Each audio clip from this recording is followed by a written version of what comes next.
بسم الله الرحمن الرحیم که هست کلید در گنج حکیم. امروز میخواستم در رابطه با شیر مغناطیسی که در آب گرمکنها و لوازم گازسوز استفاده میشن در رابطه هاشون باهاتون صحبت بکنم. شیر مغناطیسی یا بوبین وسیله ای از ایمنی. یعنی چی؟ یعنی اینکه موقعی که شما به هر دلیلی جریان گاز آب گرمکن یا بخاریتون قطع بشه، این شیر مغناطیسی خودکار عمل میکنه و قطع میکنه مسیر گاز رو.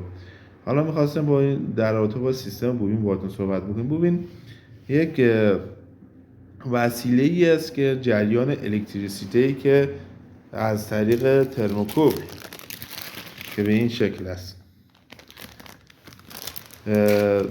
جریان الکتریسیته که از طریق ترموکوبل به بوبین منتقل میشه. از این طریق که سر بوبین و ترموکوبل اینجا تلاقی پیدا میکنه، جریان الکتریسیته رو منتقل میکنه به داخل بوبین. در اینجا یک سیم پیچ بسیار کوچیکی داریم به این شکل.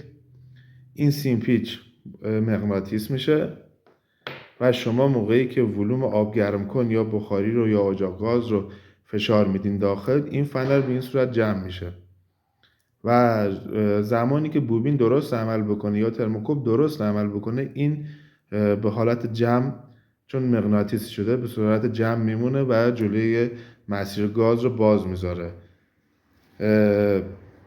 شما دقت بکنید زمانی که از لوازم گازسوز استفاده میکنید حتما به سالم بودن بوبین و ترموکوبلش اهمیت بدین. خیلی خوشحالم از اینکه شما ما رو دنبال میکنید و من از دیدن شما واقعا خوشحالم. انشالله همیشه شاد و موفق و پیروز باشید.